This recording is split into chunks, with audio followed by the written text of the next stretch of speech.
She was known as the voice, and we get to hear that voice on full display, the real voice, this entire movie, because the woman portraying her, Naomi Ackie, is lip-syncing every single note. Let's talk about the Whitney Houston biopic, I Want to Dance with Somebody.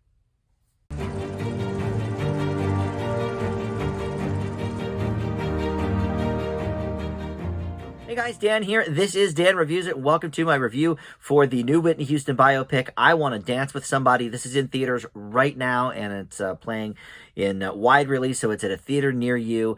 And Naomi Ackie, like I mentioned at the top, is playing Whitney Houston in the the speaking roles, and she sort of looks like her, but every note is lip synced to the actual Whitney Houston tracks, which makes sense because it would be hard to find somebody that could even remotely emulate that amazing powerhouse of a voice. So we'll get into that in just a moment, but first I want to welcome you to Dan Reviews It. Thank you for finding this video. A lot of movie and TV reviews on the channel for you to peruse, and a lot of movie reviews coming out in these next few weeks as we lead up to Oscar season. But let's talk about this one here. Naomi Ackie, I was unfamiliar with.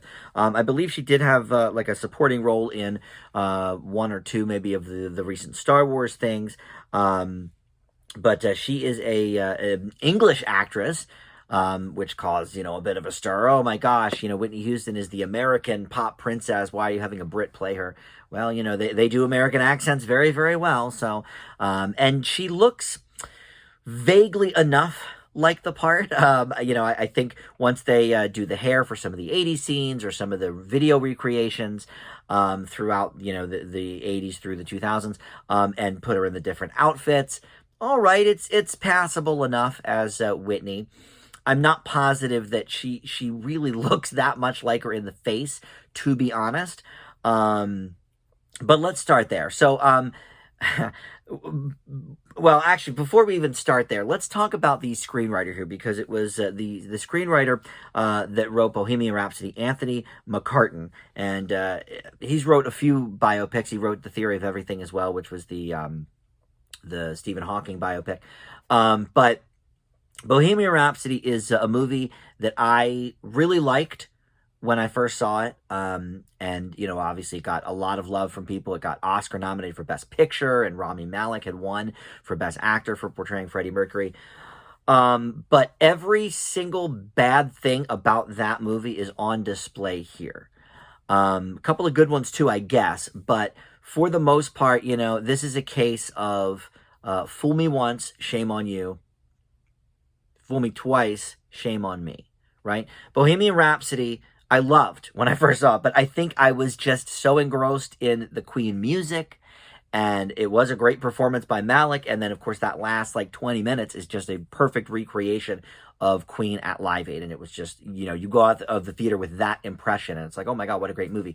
But chronologically, it's all over the place. It gets so many things wrong. It's so by the numbers in its methodology of, okay, then they wrote this song, and then that was a hit. And then they wrote this song, and then they had this issue. This is very much the same thing, and I won't get fooled again. I know that's a Who song, not a Queen song, but I won't get fooled again with this one. This I went into with eyes open. And right from the trailer, I said, well, she doesn't necessarily look that much like Whitney Houston, but all right, I'll see what's going on. And I had heard that she was lip syncing, which is something Rami Malek did all throughout Bohemian Rhapsody.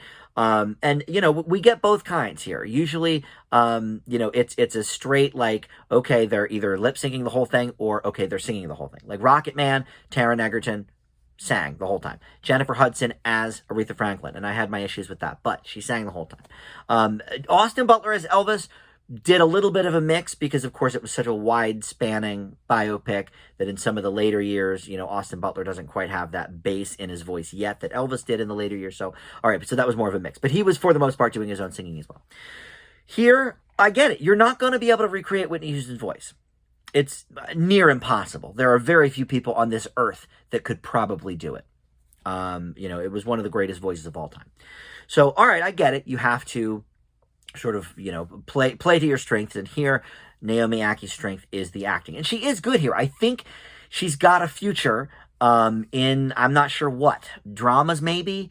Not singing, obviously. We didn't get to hear that at all. But she really did pay attention to Whitney's mannerisms, especially while singing, especially in certain specific performances like the Star Spangled Banner or video recreations that they do here. So I'll give her that. She really studied her, her person here. Whitney, I'm going to get you down good. I'm going to know where you take your breaths. I'm going to know how you speak. And she did that very well. So I do think there's a future for her, in movies. I think she was good enough here. But the problem is the script is so basic that this is the story of America's pop princess. It's not necessarily the story of Whitney Houston behind the scenes. There's a few, she gets into fights with Bobby Brown. By the way, the person playing Bobby Brown, I didn't care for at all. Let me tell you who that was. That was Ashton Sanders. And part of the problem is she meets Bobby when he's so young. He's like 19, I think. And then by the end of the movie, he's supposed to be, 35 or something like that. And it's like, it just doesn't match up.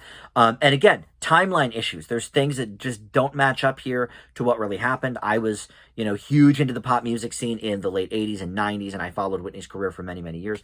And so I just was like, well, that didn't happen then, or that was later, or, whatever. So maybe that's a little nitpicky on my part. I don't know. But because it was a problem of Bohemian Rhapsody, I was able to pick up on it so much easier here.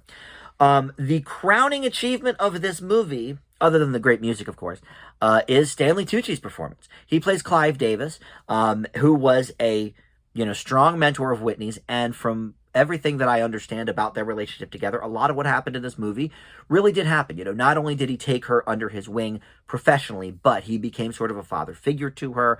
And, they talked about different projects together. And, they had a very, very connective relationship. Whatever Whitney wanted to do within reason, Clive was like, okay, if that's what we're doing, let's do it, and we'll figure out a way. And so we see that over and over again. In fact, I would say one of the best scenes of the entire movie is after she has really, started to hit bottom here with her drugs. He invites her to his house and has a sit down with her and explains to her that she cannot do this alone. She needs rehab. The acting there between both of them was fantastic.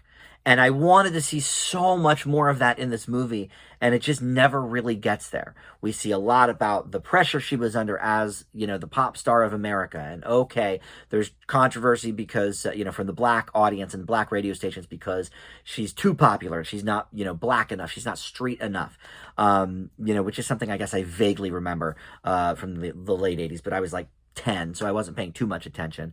I was mostly listening to pop stations anyway, so to me I didn't really see that. But they delve into that a little bit. But they also delve in terms of her personal stuff.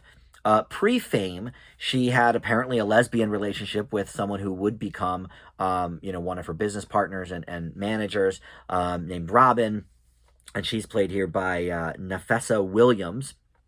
And she does a good job, but there is this whole, like the first, 20, 25 minutes, there's a big chunk that talks about this lesbian relationship that they had, and which is fine, from all accounts, that is fairly accurate.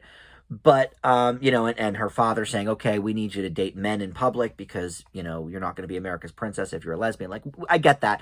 But, were this movie made 10 years ago, would we have focused in so much on that?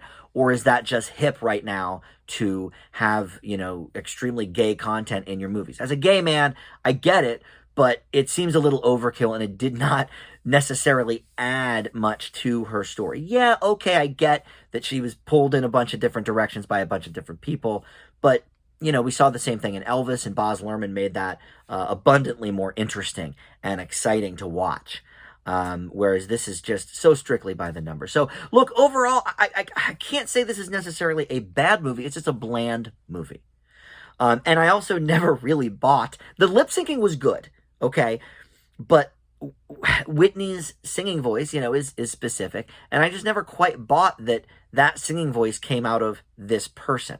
The speaking voice is vastly different. I've heard Whitney speak, and Ackie does, a decent enough job with it, but I just never bought that we were getting a glimpse into the person, Whitney Houston, as opposed to the pop superstar, Whitney Houston. We know about all the chart numbers. We know about the accolades and all that. And they did the same thing at the end here that they did with the Queen movie. They have a recreation, you know, basically shot for shot, note for note, of one of her great performances, which was this medley she did in the mid-90s, shortly after The Bodyguard came out, on, I think it was the American Music Awards. All right, is that as iconic as Queen playing Live Aid? I don't think so, personally. It's not a performance I particularly remembered. But, okay, but same thing. They did, like, you know, the last 15, 12 minutes of the movie, whatever, is just that performance. And so it's like, all right, a lot of repeating here. Bohemian Rhapsody, I gave, I think, originally like a B+ or something, but looking back, it's probably a C+. You know, because of all of the things that they got wrong in there and how strictly by the numbers it was. You take away the amazing music, but, you know, you can put on a Queen Greatest Hits or a Whitney Houston Greatest Hits and hear all of these songs, you know, sung by the real person without having to look at a different person. So anyway, of all the recent music biopics, this one I think does rank among the lower ones, but some great scenes. Tucci is great as Clive Davis. I wanted to see more with that. So I leave I Want to Dance with Somebody with a C. And I think maybe that's generous, you know, based on some of the others. But yeah, I mean, Elvis was an A-, and the Respect movie with Aretha Franklin was like a B+ or something, or a B. So I think a C is okay for this. I wasn't bored with it. I think Naomi Ackie has, you know, some nice talent in her that we'll see on display, hopefully, in other things. But overall, this was a bit of a miss. All right, thank you for watching. We'll see everybody next time on Dan Reviews It. Bye.